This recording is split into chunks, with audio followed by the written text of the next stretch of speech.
Gurudwara, known as Shri Bangla Sahib, actually marks a spot in which where Guru Har Krishan resided. And Guru Har Krishan himself the cause of his death would largely be due to his smallpox. However, right before his Jyoti Jyot, Guru Har Krishan told the Sikh Sangat Baba Pakala. And those two words pretty much signify that the next Sikh Guru would be found in the village of Baba Pakala, which is now in the Majha region. And this is where we get to Guru Tegh Bahadur Sahib Badshah. Now, Guru Tegh Bahadur Sahib, he was the son of Guru Har Gobind Sahib, and following Guru Har Krishan's Jyoti Jyot, Guru Tegh Bahadur Sahib would succeed him as the 9th Guru. And Guru Tegh Bahadur Sahib would also contribute to the Shri Guru Granth Sahib. He would write the Bani known as Slok Mahalla 9. And probably one of the most famous, and Guru Tegh Bahadur Sahib, he would lead the Sikh community during the brutal tyranny of Aurangzeb. And one of the most famous aspects of Guru Tegh Bahadur Sahib was his sacrifice in 1675. So during this time period, Hindus and other religious minorities throughout India were facing persecution, and ultimately the Kashmiri Pandits were especially facing persecution. The Mughals were forcibly converting them.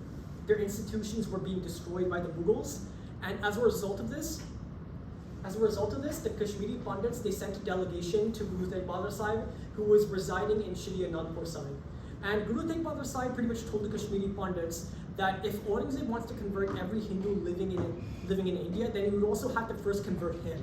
Basically, Guru Tegh Bahadur Sahib openly challenged Aurangzeb that if Guru Tegh Bahadur Sahib was converted to Islam successfully, then every single Hindu and Sikh living in India would also have to convert as well. And Guru Tegh Bahadur Sahib, along with 3 other Sikhs, Bhai Mati Das, Bhai Sapti Das, and Bhai Diyala Das, they would pretty much venture towards this direction of Delhi. However, on their way to Delhi, they were arrested by the Mughal officials, and they were soon brought to Delhi itself. And when they were brought to Delhi, the Mughals demanded that Guru Tegh Bahadur Sahib convert to Islam, but Guru Tegh Bahadur Sahib, along with the 3 other Sikhs that accompanied him, they pretty much refused to do so. And as a result of this, Guru Tegh Bahadur Sahib was beheaded by Jalaluddin of Samana, and Bhai Mati Das would be sawed in half, Bhai Diyala Das would be boiled alive, and Bhai Sapti Das would be burned alive. Following the sacrifices of Guru Tegh Bahadur Sahib, as well as Bhai Mati Das, Sapti Das, and Bhai Diyala Das, Guru Tegh Bahadur Sahib would be succeeded by his son, Guru Gobind Singh Ji. And Guru Gobind Singh Ji, during his early years as Guru, he would get into conflict with the neighboring Hill Rajas, who would actively see the rise of Sikhi as a major threat towards their rule. And Guru Gobind Singh Ji's major contribution when it came to Sikh scripture was writing and completing the Shri Dasam Granth. So various different banis that make up of our Nityanim, such as Jap Sahib, Akal Ustat, and Jaupe Sahib, all of these banis will be written by Guru Gobind Singh Ji Badshah.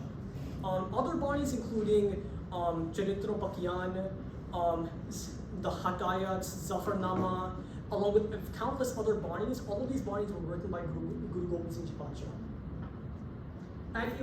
And probably another famous aspect of Sikhi that Guru Gobind Singh Ji would introduce was the brotherhood known as the Khalsa Panth. And the Khalsa Panth would be founded in the year 1699. So the main goal of the Khalsa Panth was to ultimately fight against tyranny wherever it was found. And it was also founded as a way to pretty much remove any sort of caste distinctions and to pretty much remove any sort of caste discrimination as a whole. And the first 5 members of the Khalsa Panth were Bhai Liya Singh, Bhai Dharam Singh, Bhai Mukam Singh, Bhai Sahib Singh, and Bhai Himmat Singh. And they would be known as the Panch Pyare. And following the initiation of the Panch Pyare, thousands of other people would eventually become members of the Khalsa Panth itself. And ultimately, the Khalsa would get into various different conflicts with the Hill Rajas as well as the Mughal authorities. And although initially the Sikhs were successful against the Hill Rajas and the Mughals, however, by 1705, a combined army of Mughals and Hill Rajas attacked Shri Anandpur Sahib, in which the Sikhs were eventually forced to evacuate. So the Mughals and Hill Rajas, they pretty much allowed the Sikhs to peacefully evacuate Shri Anandpur Sahib. However, the Mughals and Hill Rajas would eventually turn against the Sikhs, and they would attack them at the Sirsa River. And it was at the Sirsa River that the Sikhs and Mughals would pretty much fight a major battle against one another, and it was during that chaos in which the Sikh main body was pretty much separated. So Mata Gujri along with the Shoti Sahibzade, they would be separated from the main Sikh body, whereas Guru Gobind Singh Ji along with the Bade Sahibzade, which were Baba Ajit Singh Ji and Baba Jujhar Singh Ji, along with countless other Sikhs, they pretty much headed towards the direction of Chamkaur Sahib. And it was at the Battle of Chamkaur Sahib in which were the Sikhs and the Mughals would fight a major battle against each other. And it was in this battle that Baba Ajit Singh Ji, Baba Jujar Singh Ji, and countless other Sikhs would attain Shahidi. And shortly afterwards, Mata Gujri along with the Chote Sahibzade were betrayed by Gangu Brahman, and they were pretty much brought to Sirhind, in which Wazir Khan demanded that they convert to Islam. When the Chote Sahibzade refused, they were brutally executed by the Mughal authorities. The only person to protest against their execution was Sheikh Muhammad Khan, the Nawab of Malayakotla, who actually left the court in anger due to the fact that the Mughals were not willing to change their mind when it came to executing the Chote Sahibzade and Mata Gujri. And Mata Gujri would also unfortunately pass away shortly afterwards. When Guru Gobind Singh Ji found out about the Jar Sahibzade's Shahidi, he would eventually write the famous Zafarnama, which was a letter that was sent to Aurangzeb, in which Guru Gobind Singh Ji accused Aurangzeb of not only breaking his promises with the Sikhs, but also just being an overall tyrannical ruler. And eventually this letter proved to be successful, as Aurangzeb was now willing to negotiate with Guru Gobind Singh Ji. And it was during and following the chaos that happened in Shri Anandpur Sahib and Chamkaur Sahib, the Sikhs would eventually migrate more towards the western Malwa region, and it was there at the Battle of Gidrana in which where the Sikhs and the Mughals would fight probably one of their last major battles, in which Guru Gobind Singh Ji would fight one of the last major battles within his military career. And it was at the Battle of Gidrana in which where the Chali Mukhtiyan would attain Shahidi. Now the Chali Mukhtiyan, these were Sikhs that had previously deserted Guru Gobind Singh Ji during the siege of Anandpur Sahib. However, due to help from Maipa Go was able to bring back the Chali Mukhtiyan into the service of Guru Gobind Singh Ji, and all 40 of these Sikhs attained Shahidi at the Battle of Gidrana, which is now known as the Battle of Mukhtar Sahib. And Guru Gobind Singh Ji was able to forgive all 40 Chali Mukhtiyan by ripping the paper that they had signed denouncing Sikhi. So following the battle of Mukhtar Sahib, the Sikhs and the remaining Khalsa would settle within the town of Dalwandi Sabha, which is where modern day Shri Damdama Sahib is located. And it was also around this time period in which Aurangzeb would pretty much pass away in the year 1707. And shortly afterwards, his sons and successors began to fight each other over the Mughal throne. And it was at the Battle of Jajau, in which Guru Gobind Singh Ji would help Bahadur Shah, and Guru Gobind Singh Ji was able to, and Bahadur Shah was able to win against his rival claimant, and ultimately Bahadur Shah was able to proclaim himself as the next Mughal emperor. And Bahadur Shah and Guru Gobind Singh Ji, they began to establish friendly relations with each other. But as time went on, and Guru Gobind Singh Ji also began to petition to Bahadur Shah, asking him to pretty much punish the various different corrupt officials that had persecuted the Sikh community, including people like Wazir Khan and his close divan Suchanand. However, negotiations between Guru Gobind Singh Ji and Bahadur Shah never really went anywhere. So eventually, Guru Gobind Singh Ji decided to settle within the town of Nanded, which is in the Deccan region of India. And it was at the Deccan in which Guru Gobind Singh Ji would meet a man by the name of Madho Das. Now Madho Das, he was originally a man from Kashmir, but then as time went on, he became a Vaishnav Bairagi that settled in what is now modern day Nanded. And although Madho Das was initially hostile towards Guru Gobind Singh Ji, as time went on, however, Madho Das began to see the light of Sikhi, and eventually became a Sikh himself. And ultimately, Guru Gobind Singh Ji was able to convert Madho Das and incorporate him into the ranks of the Khalsa Panth. And Madho Das would eventually change his name from Madho Das to Banda Singh Bahadur. And Banda Singh Bahadur quickly learned about the history of the Sikhs. He also learned about the various different persecutions that the various different communities throughout northern India faced. And he also learned about the Shahidis of the Jar Sahibzade, as well as the other hardships that Guru Gobind Singh Ji, as well as the Khalsa Panth went through. And because of this, as a result of this, Banda Singh Bahadur was eventually tasked by Guru Gobind Singh Ji to pretty much establish the first Khalsa Raj over Punjab. So Banda Singh Bahadur would be accompanied by 5 Sikhs, which included Baba Vinod Singh, Bhai Kahan Singh, Bhai Baj Singh, and I think Bhai Daya Singh and Bhai Vijay Singh. These 5 Sikhs would accompany Banda Singh Bahadur to Punjab, and they would later on establish the first major Sikh political state. However, when Banda Singh Bahadur was on his way to Punjab, Wazir Khan had learned about the friendly relations between Bahadur Shah and Guru Gobind Singh Ji, and as a result of this, he began to fear of his own position within the Mughal Empire. And as a result of this, Wazir Khan sent 2 assassins to assassinate Guru Gobind Singh Ji, and these assassins were able to mortally wound Guru Gobind Singh Ji, but in the process, those two assassins were also killed. However, right before the Jyoti Jot of Guru Gobind Singh Ji, Guru Gobind Singh Ji decided to appoint the Shri Guru Granth Sahib as the 11th Guru, as well as the Guru Khalsa Panth.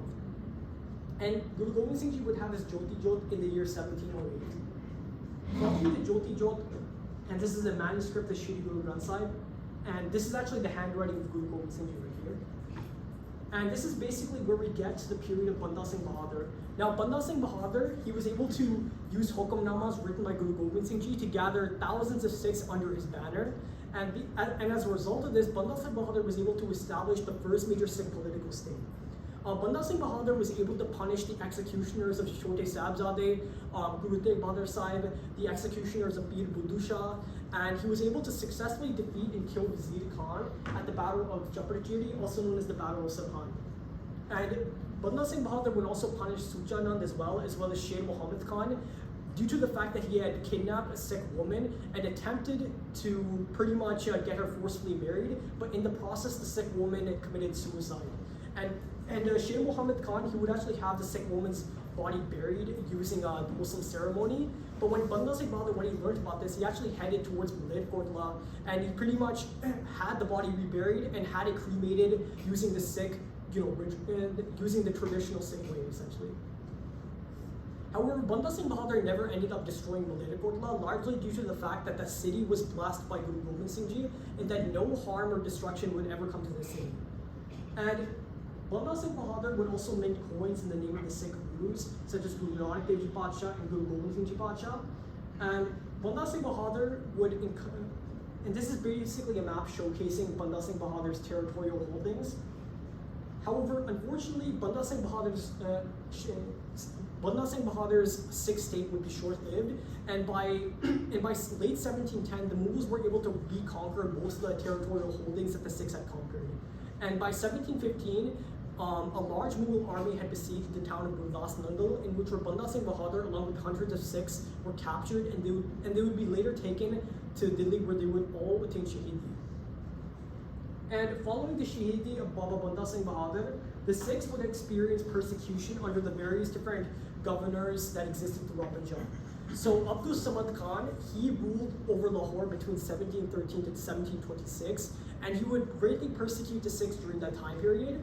And Abdul Samad Khan would be succeeded by his son Zakaria Khan, who would reign between 1726 to 1745. And the Sikhs would also face even more persecution under his rule. And following the Shahidi of Bhai Tara Singh Van in 1726, the Sikhs began to increase their military operations against the Mughal Empire. And between 1726 to 1733, the Sikhs would continuously raid against the Mughals, and they would greatly deplete their revenues within the Punjab region. And by 1733, the Mughals decided to make peace with the Sikhs, and they pretty much promised to give the Sikhs Jagirs, as well as giving the title of Nawab to their most influential leader. And Sardar Kapoor Singh, he decided to take the title of Nawab, and from that point onwards, he would be known as the Sikh leader Nawab Kapoor Singh. However, the peace between the Sikhs and the Mughals would be short-lived. And this is also around the time in which the Buddha Dal and the Tarna Dals were formed by the Sikhs. Now, the Buddha Dal, it would pretty much consist of more older warriors, and their main goal was to ultimately, take care of the major gurdwaras and institutions that existed. And the Tarna Dal, their main goal was to ultimately be the main fighting force behind the Dal Khalsa, essentially.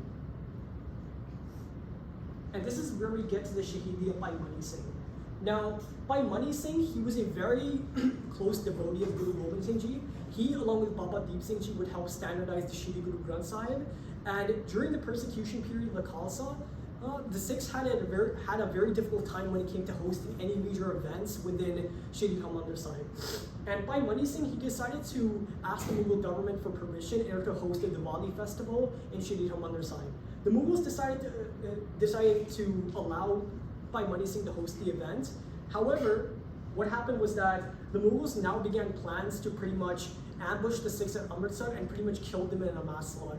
When Bhai Mani Singh learned of this, he immediately sent orders to the various different Sikh communities to not come to Amritsar. And as a result of this, the Sikhs weren't able to Bhai Mani Singh wasn't able to generate any sort of revenue to give back to the Mughal government. And as a result of this, Zakaria Khan ordered Bhai Mani Singh to be executed in 1734. And the peace between the Sikhs and the Mughals would be short-lived because by 1735, the Mughals had confiscated the Jagirs that they had previously given to the Dal Khalsa, and this would ultimately escalate tensions between the Sikhs and the Mughals to the point they would be at conflict with each other between 1735 to 1739. And it was during 1739 in which Nader Shah, who was the Iranian ruler of the Afsharid dynasty, he would invade India between 1738 to 1739. And it was during these invasions in which he would cause massive destruction to the population of Delhi, and he would severely weaken the Mughal Empire. And Nader Shah, he also took thousands of captives along with him back to Iran. However, when they were traveling through Punjab, they were attacked by the Dal Khalsa, who not only took a lot of the loot that the Persians had taken, but they also successfully liberated any women and child that was enslaved by the Iranians. When Nader Shah learned of these attacks, he asked Zakaria Khan as to who the perpetrators were. When Zakaria Khan told them that they were the Sikhs, Nader Shah asked, why couldn't he just burn the houses down to the Sikhs? And Zakaria Khan told them that they pretty much live on horseback and they pretty much, their lives are essentially on horseback, essentially. And when Nader Shah learned of this, he pretty much told Zakaria Khan that that soon these horsemen, they're going to become the main rulers of this land. Now, Zakaria Khan was pretty surprised when he heard about this. So following 1739, Zakaria Khan began to increase the persecution measures against the Khalsa, to the point where he would go as far as appointing Masarangad as the main custodian of Shri Harmandir Sahib. And Masarangad would commit massive biyadbi in Shri Harmandir Sahib. He would prevent Sikhs from entering Shri Harmandir Sahib in order to worship. He would pretty much bring dancing girls into Shri Harmandir Sahib. He would serve alcohol in Shri Harmandir Sahib as well. And when the Sikhs learned of this, two Sikhs by the name of Bhai Sukha Singh and Bhai Pratap Singh would venture to Punjab and they would successfully assassinate Masarangad in the year 1740. And following the assassination of Masarangad, the Sikhs and the Mughals would continue to fight against one another throughout 1740 to 1745. And it was during the persecution period of the Khalsa in which a notable Sikh in the Madhya region would help the Sikhs during their most turbulent times, and it was a man by the name of Bhai Taru Singh.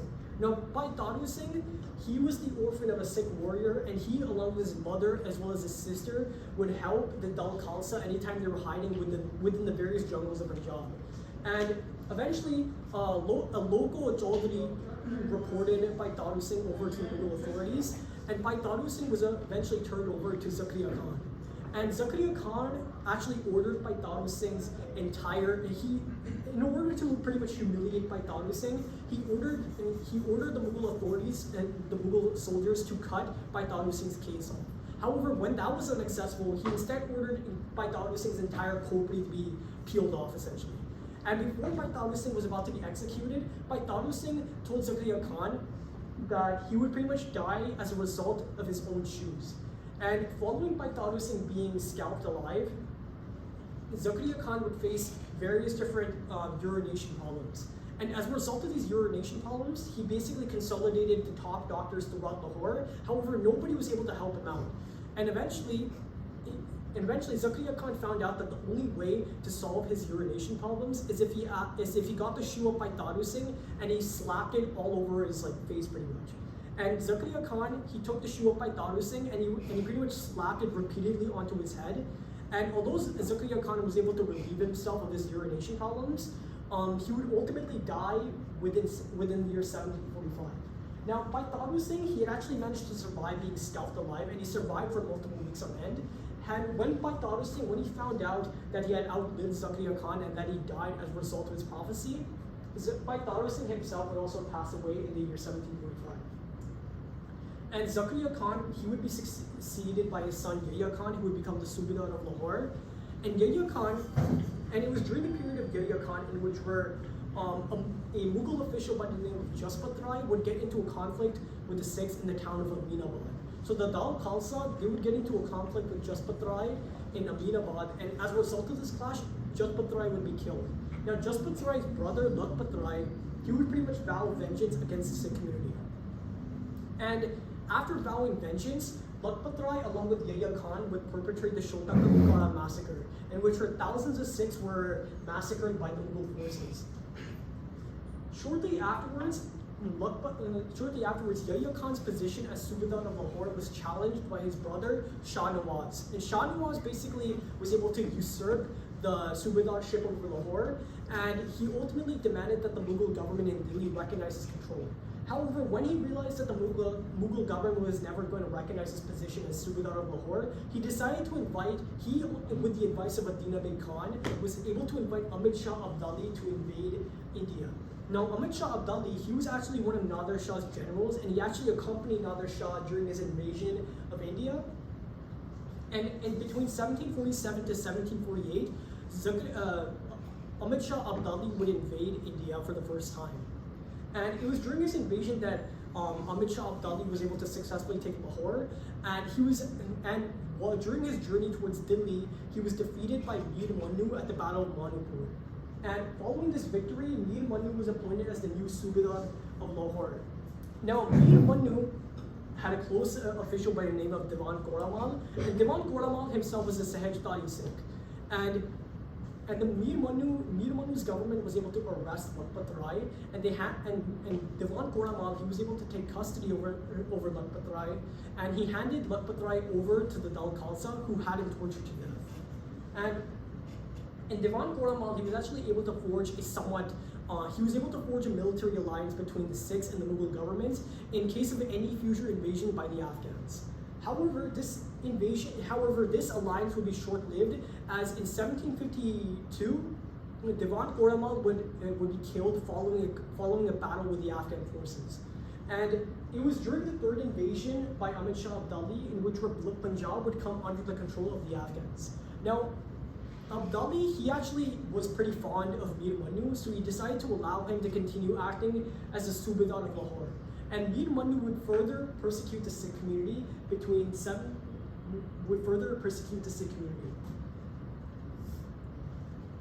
However, his reign of terror against the Sikh community would pretty much come to an end in the year 1753 when he died as a result of a horse accident.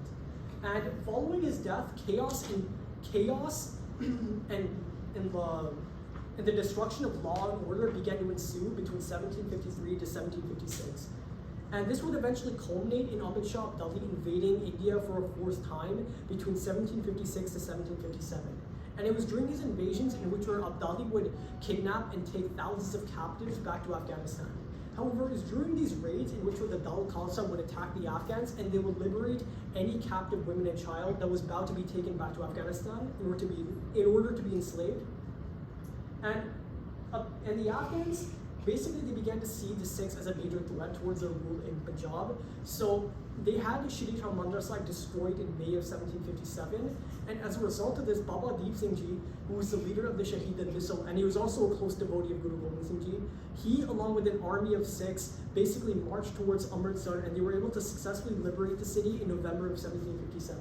However, in the process, Baba Deep Singh Ji attained Shaheedi. And by 1758, a combined force of Sikhs, the Marathas, and Adina Beg were able to successfully retake Punjab by the year 1758. Adina Beg was then appointed as the Maratha governor of Punjab. However, his reign was pretty much short-lived, as it only lasted for a couple of months. And Abdali, by 1759 to 1760, was able to retake his position over the region of Punjab. And the conflicts between the Sikhs and the Afghans started to escalate rapidly throughout the 1760s. The Afghans would conduct the Vadaka massacre, in which tens of thousands of Sikhs were massacred by the Afghans in the village of Kap, which is close to Malerkotla. And the Afghans would also desecrate Shri Harmandir Sahib for a second time as well. However, despite the persecution measures of the Afghans, the Sikhs were able to eventually retake most of the Afghan holdings over Punjab. And by 1772, with the death of Ahmad Shah Abdali, the Sikhs ultimately became the dominant power within the region of Punjab. And basically, the Misls would pretty much increase their power throughout 1772 all the way to the 1790s. And it was around 1783 in which the Misls, under the command of Sardar Jassa Singh Ahluwalia, Jassa Singh Ramgarhia, and Sardar Baghel Singh, they would successfully take the city of Delhi in 1783. Now, although the Sikhs did achieve although the Sikhs had a lot of accomplishments during this time period, there was also a lot of conflict between the various different misaldars that existed, as the political situation in Punjab during that time period was very much divided. And it was during this period in which basically there were 11 major missals established, and one of these missals was the Sukar Chakia missile. And the Sukar Chakia missile its main leader was Sardar Charat Singh Sukar Chakia. Now, Sardar Charat Singh, he would actually lead the Sikh community during the most troublesome of times, and he would play a very important role when it came to protecting Sikh women and children during the Vaddatalukara massacre. And Sardar Charat Singh, he would be succeeded by his son Sardar Mahan Singh, who would further strengthen the power of the Sukar Chakiyas over Punjab, and ultimately Sardar Mahan Singh would be succeeded by his son Maharaja Ranjit Singh. And Maharaja Ranjit Singh is obviously the founder of the Khalsa, is the founder of the Khalsa Raj. And Maharaja Ranjit Singh, his main goal was to ultimately unite all of the major missals under one political authority and to pretty much establish complete Sikh control over Punjab itself, Punjab and beyond. And Maharaja Ranjit Singh, he was able to successfully repulse the Afghan invasions by Shah Zaman, who was the grandson of Ahmed Shah Abdali. And by 1799, Maharaja Ranjit Singh was able to successfully take the city of Lahore from the Bangi missile. And from this point onwards, the golden age of Punjab would pretty much ensue, in which the Sikhs under Maharaja Ranjit Singh were able to further consolidate their power throughout Punjab and beyond. However, Maharaja Ranjit Singh's main goal of uniting all of the Sikhs under one political authority would be challenged in the year 1809 when the British East India Company, in an attempt to pretty much increase their political holdings over Punjab, would pretty much force Maharaja Ranjit Singh to sign the Treaty of Amritsar of 1809. Now, prior to this, the Sis-Satluj region was under the political domination of Maharaja Ranjit Singh's Sukar Chakia missile. However, the various different Sikh rulers, such as Patiala, Nabha, Jind, and Faridkot, they were largely unhappy under Ranjit Singh's rule, so they pretty much sent pleas of help to the British. And ultimately, the British forced Maharaja Ranjit Singh to sign the Treaty of Amritsar, which would essentially see the Satluj River acting as the main boundary between the Sikh Empire and the British East India Company. And the various different Sikh rulers of the Malabar region would come under the protection of the British East India Company. However, despite this, Maharaja Ranjit Singh was able to consolidate political control throughout northern India. He would successfully take regions such as Bhutan, northwestern Punjab, Jammu Kashmir, as well as the Khyber Pass from the Afghans, and he was ultimately able to kickstart the major golden age for the Sikh community, as well as for the Punjab, for the whole Punjabi community as a whole. And it was during the Sikh Empire period in which gold would be added to Shri Harmandir Sahib. And these are some of the notable generals that were part of the Khalsa Raj period. There's Sardar Hari Singh Nalwa, who lived between 1791 to 1837. And Hari Singh Nalwa, he was probably one of the most important generals within the Khalsa Raj. He would further strengthen the Sikh Empire's military, and he would lead the Sikh Empire in various different campaigns against the Afghans. And Sardar Hari Singh Nalwa, he would become a shaheed following the Battle of Jamrud in 1837. And then we have Akali Baba Fulla Singh. Now, Akali Baba Fulla Singh, he was a Nihang chief who would also play a very important role when it came to leading the Khalsa armies during the battles against the Afghans. And although Akali Fulla Singh, although he was a very important military officer under the Khalsa Raj, there are stories of Akali Fulla Singh also punishing Maharaja Ranjit Singh for some of his misconduct against the Sikh teachings, essentially. In fact, there's actually this one story in which Maharaja Ranjit Singh, he actually married a Muslim dancing girl, and as a result of this, Akali Fulla Singh demanded that Maharaja Ranjit Singh present himself to Amritsar in front of the Shri Akal Takht Sahib. And he pretty much ordered Maharaja Ranjit Singh to take off his clothes and to pretty much kind of humiliate himself as a form of punishment.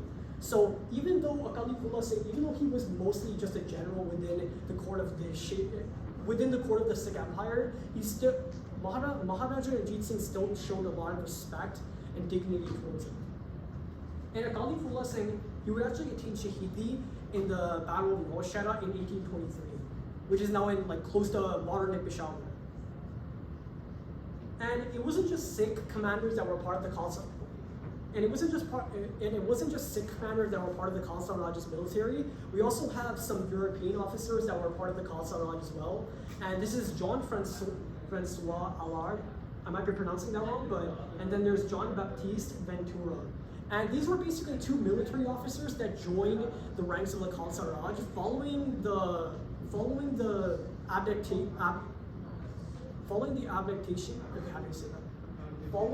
fall of France under Napoleon. So these two, they were actually former officers under the French Empire.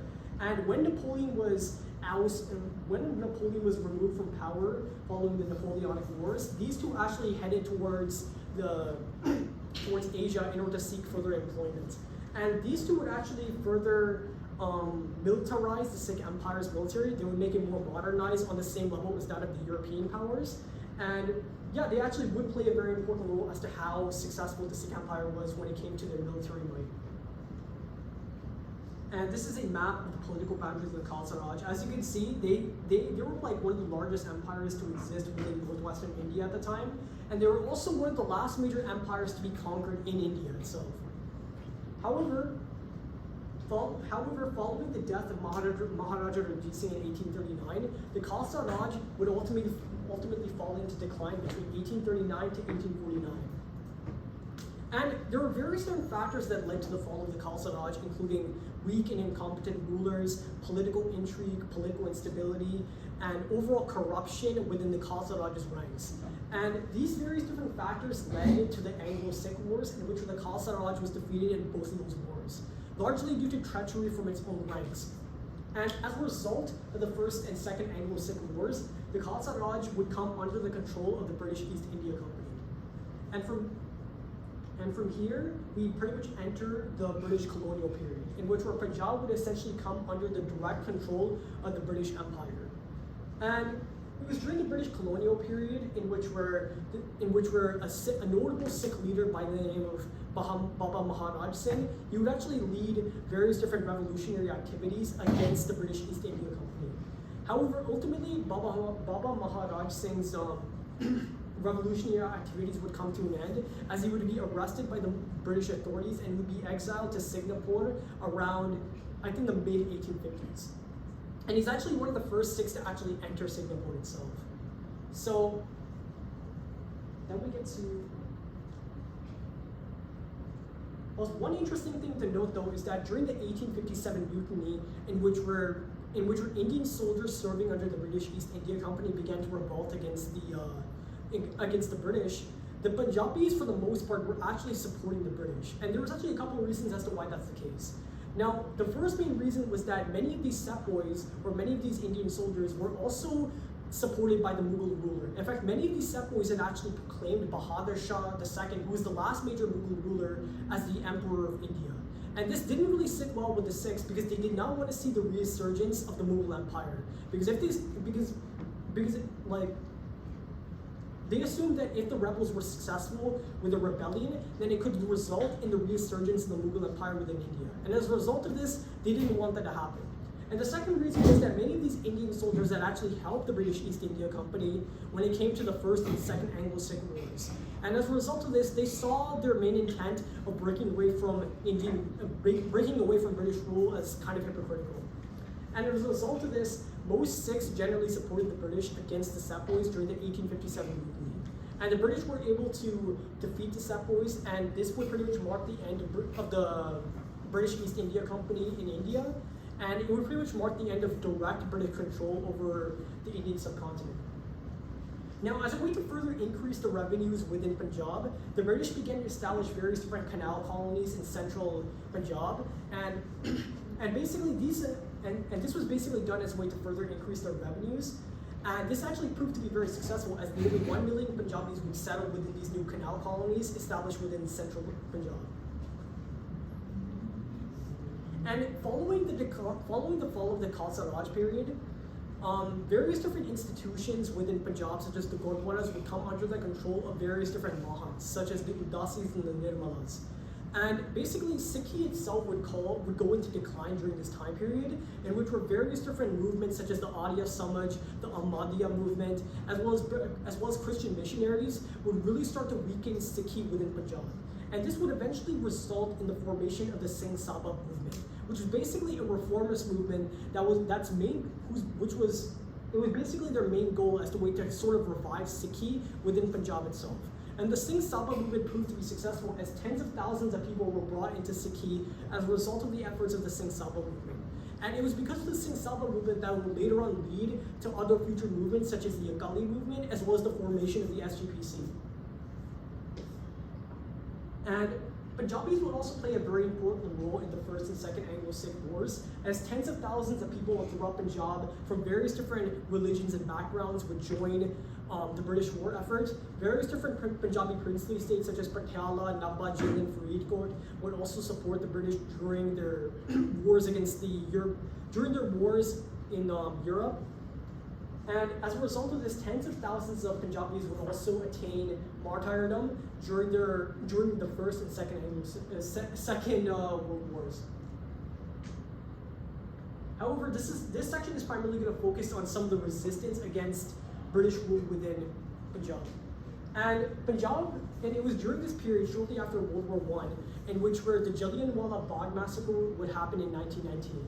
And the reason why the Jallianwala Bagh massacre happened was because thousands of people had gathered in Vaisakhi in order to protest against the Rowlatt Act, and they were also protesting against the imprisonment of various different Indian revolutionaries. And as a result of this, Michael O'Dwyer, along with General Dyer, would orchestrate the Jallianwala Bagh massacre, in which hundreds of people were murdered by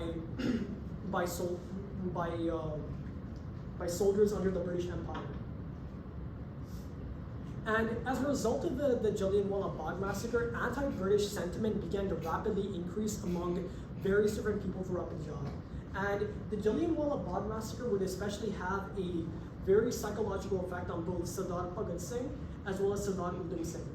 And Sardar Bhagat Singh, there's really not much of an introduction to him. He's like probably one of the most famous Indian revolutionaries to ever exist. And it was through his efforts that anti-British sentiment began to greatly increase. And it was through his efforts that India was eventually able to regain their independence. Then we have Sardar Kartar Singh Sarabha.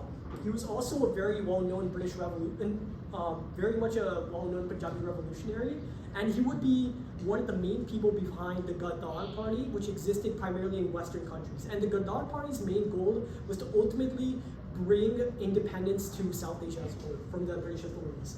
And Sardar Kartar Singh Sarabha would attain Shahidi in the year 1915 at the young age of 20. And Sardar Bhagat Singh, he would also attain Shahidi in 1931 as well. Then we get to Sardar Udham Singh. Now, following the Jallianwala Bagh massacre, Sardar Udham Singh pretty much vowed revenge against the perpetrators behind that massacre. And one of the people that he targeted was Michael O'Dwyer, who was the governor of Punjab, who had pretty much given free rein to General Dyer to conduct the massacre.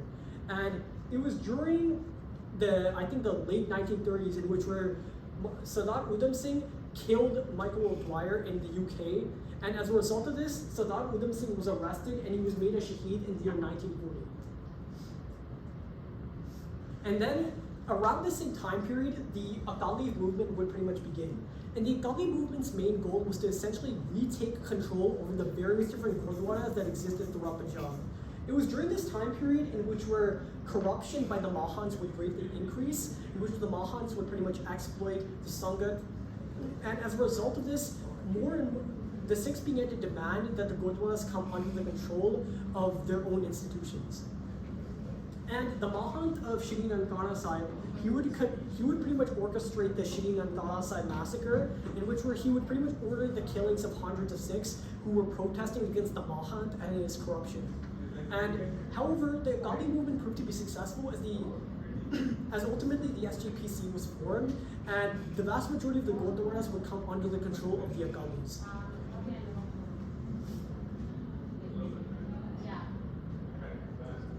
And then this is where we get to the partition of Punjab. Now, by 1947, the British Empire, they were severely weakened due to the First and Second Anglo-Sikh Wars, and as a result of this, they did not have the financial resources to maintain their control over India. And it was also around this time period in which there was demand for forming not just like an independent India, but also forming a nation state primarily catered towards Indian Muslims themselves. And this is basically where like the two nation theory starts to come in. And basically the Muslim League, they basically wanted to form the nation state known as Pakistan, which would have essentially have been the Muslim majority areas within British India. And this would eventually culminate in the partition of Punjab, in which Punjab was essentially divided into two. This section right here, West Punjab, would go to Pakistan, and this section right here, East Punjab, this would go to Punjab, would go to India. And it was during this period in which there was mass chaos throughout Punjab, as well as in other areas such as Bengal and Kashmir, in which were people from various different religious backgrounds perpetrated massacres and atrocities against each other. So Muslim mobs in Rawalpindi would massacre Sikhs and Hindus in early 1947, and as a result of this, Sikh and Hindu mobs would massacre Muslims living within East Punjab. And due to the partition violence, as well as the carving up of Punjab, millions of people would migrate from one side to another. So Muslims living within East Punjab would migrate towards West Punjab, and Sikhs and Hindus living in West Punjab would migrate towards Eastern Punjab. The only area in Punjab that was safe from the partition violence was Malerkotla. And that's primarily because of the fact that Guru Gobind Singh Ji had previously blessed Malerkotla and pretty much told the Nawab of Malerkotla that no harm or destruction would ever come to your city. And as a result of this, Malerkotla is the only Muslim majority area in what is now East Punjab. And one of the promises that the Sikhs were given during the independence of India, actually prior to the independence of India, was that they would be given their own autonomous state within the framework of India. However, when India gained its independence, these promises were never fully fulfilled. And this would eventually culminate in the Punjabi Suba movement, in which the Punjabi Suba movement began as a way to not only create essentially an autonomous region within India that would primarily be for Punjabi Sikhs, but it also to get the Punjabi language recognized by the Indian government. Now, although the Punjabi Suba movement was somewhat successful when it came to getting Punjabi recognized as a language, Punjab itself was not actually given autonomy, and in fact, Punjab was actually carved out completely. So Haryana would pretty much become a state around the 1960s, and Himachal Pradesh would get the Pahari-speaking areas within Punjab under their jurisdiction. And the Punjabis, and this is also around this time period in which the Indian government began to severely crack down against the Punjabi Suba movement as well. In 1955, the Indian government raided Shri Harmandir Sahib, in which they pretty much committed mass beadbi, because Shri Harmandir Sahib during that time period was a major hotspot for the Punjabi Suba movement. And it was in 1955 in which Kaka Bhai Inderjit Singh would also attain Shahidi at Karna.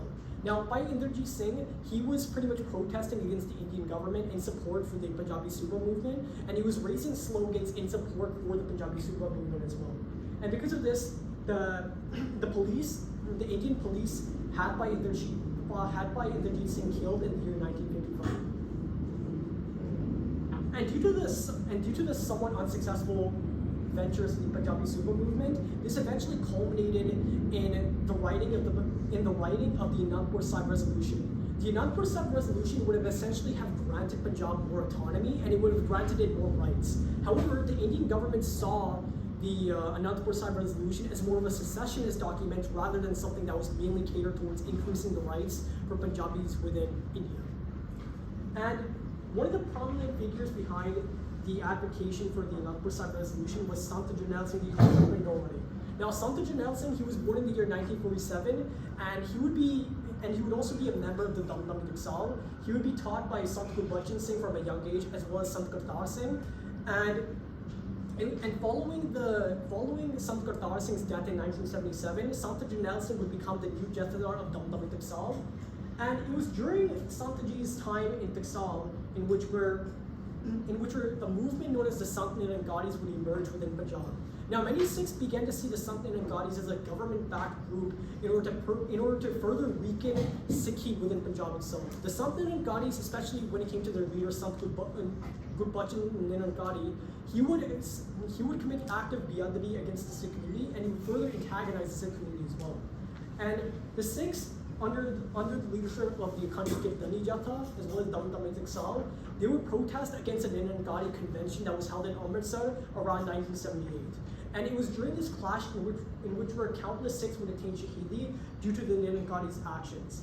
And one of these major Shaheeds was Bhai Fauja Singh, whose widow, along with Bhai Sukhdev Singh Babur and Talvinder Singh Parmar, would later on form the first major Khartoum Jathebandi known as Babur Khalsa. So Babur Khalsa would be formed as a way to sort of punish the various different perpetrators of the atrocities committed by not just the Indian government, but also by the Sant Nirangaris. And it was throughout the 1980s in which Sant Jarnail Singh would advocate the Anandpur Sahib resolution, which would eventually culminate in the Dharam Yodh Morcha, which lasted from 1982 to 1984. And the Dharam Yodh Morcha, it gained a lot of prominence among many people within Punjab, and Sant Jarnail Singh's overall popularity began to increase greatly. And Sant Jarnail Singh also greatly increased awareness when it came to the Indian government's atrocities against the Punjabi community, as well as towards the Sikh community specifically as well. However, as a way to further suppress the Dharam Yodh Morcha, the Indian government, they attacked Shri Harmandir Sahib in June of 1984, and it was at the Battle of Amritsar in which Sant Jarnail Singh, along with countless other Sikhs, would attain Shahidi. And this would eventually be the main foundations for the independent movement known as Khalistan. And Indira Gandhi, who was the main perpetrator behind Operation Blue Star, she would be assassinated by Beyonce Singh and by Satwan Singh in October 31st of 1984. And following Indira Gandhi's assassination, the 1984 Sikh genocide would occur in Delhi as well as other places throughout India. And thousands of Sikhs were massacred by Indian-led mobs that were supported by the Congress government as well as other political parties that existed in India. And following the massacres in 1984, this would eventually culminate in the Kharkul period lasting between 1984 to 1995. Basically, various different Sikh youth throughout Punjab were pretty much angry towards were quite angry, especially when it came to the various different atrocities that the Indian government had committed against the Sikh community. And as a result of this, the demand for Khalistan began to greatly increase among the Sikh population within Punjab. And this would eventually culminate in the 1986 Sarbat Khalsa, which would be hosted on the Republic Day of 1986, in which thousands of Sikhs gathered at Shri Akal Takht Sahib as a way to not only declare Khalistan, but to also excommunicate people that had. But it was also done as a way to further excommunicate members of various different groups that had perpetrated crimes against the Sikh community. And it was also at this same event in which various different Kharkul Jathebandis were formed, including Khalistan Liberation Force and Khalistan Commando Force. And following the Sarbat Khalsa of 1986, Kharkul activities in Punjab really started to escalate further, and various different Kharkul Jathebandis were formed as a way to further weaken Indian rule over Punjab. And this is basically where we get to various different Kharkuls that existed. So there's by Harjinder Singh Jinnah and by Sukhdev Singh Sukha. Now, these two, they would be responsible for assassinating Lalat Makhan and Arjun Das in 1985. So Makhan and Arjun Das, these two were one of the perpetrators behind the 1984 Sikh genocide. And a human rights group was able to compile a list of various different politicians who were alleged to have been behind the 1984 genocide. Now, Bhai Jinnah and Bhai Sukha were able to obtain this document, and they basically made a hit list of various different politicians that needed to be punished for the crimes they had committed against the Sikh community. And because of this, Bhai Jinnah and Bhai Sukha assassinated Lalat Makhan and Arjun Das in 1985, and they would also later assassinate Arun Vaidya in 1986. Now, Arun Vaidya was one of the generals behind Operation Blue Star, and as a result of this, General Vaidya was assassinated by Sukha and Bhai Jinnah in 1986. And later on, however, Bhai Jinnah and Bhai Sukha would be captured by the Indian government, and they would be sentenced to death in 1992 due to their activities. Then we have Baba Gurbachan Singh Manu Chahal. He was a prominent Kharkul leader. He was the main leader behind Pindrawadi Tiger Force of Khalistan, and he was a close companion of Sant Jarnail Singh. He was also present during the Nirangari clashes, and Baba Gurbachan Singh, he would pretty much command the Pindrawadi Tiger Force of Khalistan between 1984 to 1993. And it was following Gurbachan Singh's Shahidi in 1993, in which were KPS Gill, who was the DGP of Punjab Police, he would actually proclaim that the Kharkul movement had ended due to Manu Chahal's Shahidi. Then we have Jethro Avtar Singh Brahma, who was the leader of Khalistan Liberation Force between 1986 to 1988. And Avtar Singh Brahma, he was succeeded by Arur Singh following his Shahidi in 1986, and he would further continue Kharku activities in Punjab. So it was during the time of Avtar Singh Brahma in which her son Singh Pullard, who was an Indian officer who had actually attacked Shri Mukhtar Sahib during 1984, he would actually attack his house in I think around 1986, and he would successfully punish son Singh Pullard for the crimes that he had committed. And Avtar Singh Brahma, along with Gurchanta Singh Wada, they would be responsible for assassinating the SSP of Patiala as well as his protege due to their crimes against the Sikh community as well. So this is a brief introduction of various Sikh parties. And then we of course get to Jethedar by Gurdev Singh Konke. Now, Gurdev Singh Konke, he was appointed as the Jethedar of the Akal Takht following the 1986 Samad Khalsa. And he was a major advocate for Sikh rights as well as for the Khalistan movement. And due to this, however, the Indian government pretty much had Gurdev Singh Konke kidnapped in January around 1992, and they would make him a shaheed in January 1st of 1993. And it was around 1992 in which Beyanta Singh would become the chief minister of Punjab, and it was during his period in which fake encounters against Sikh youth began to greatly escalate, in which thousands of Sikhs were kidnapped and pretty much killed by the Indian government due to their alleged support for the Khalistan movement. And it was also around this time period in which various different Kharku Jethedars were killed, including by Sukhdev Singh Babbar, Dalvinder Singh Paramar, by Gurjant Singh Bud Singh Wada, Baba Gurbachan Singh Mawla Chahal, Gurdeep Singh Deepa, etc. And by 1995, however, the Kharkus were able to retaliate against Beyanta Singh, and they had him assassinated on August 31st of 1995. And then the final thing we're focusing on is by Jaswant Singh Kalra. Now, by Jaswant Singh Kalra, he was a human rights activist who was a major advocate when it came to investigating the various different forced disappearances that happened throughout Punjab. And it was during by Jaswant Singh's investigation that he uncovered that as many as 25,000 bodies had been illegally cremated by the Indian government. And when by Jaswant Singh Kalra made these foundings, he basically received a ton of death threats from various different police authorities. And despite this, however, by Jaswant Singh Kalra, he continued to conduct his investigations and to pretty much expose the crimes that the Indian government had committed, the various different human rights abuses that the Indian government had committed. And it was during 1995 that by Jaswant Singh Kalra was kidnapped from his house in Amritsar, and he was pretty much abducted by the police. The police officers that were behind his abduction included people like Kanwar Pal Gill, who was the DGP of Punjab Police, as well as Ajit Sandhu, who was the SSP of Shri Tarantan Sahib. And by Jaswant Singh Kalra, he was made a shaheed in 1995. However, his investigations ultimately led to the founding of various different human rights groups that exist today, such as ANSAF. And I'm pretty much going to conclude this presentation with a quote by Jaswant Singh Kalra that you can look through here. And yeah, that's my presentation. So.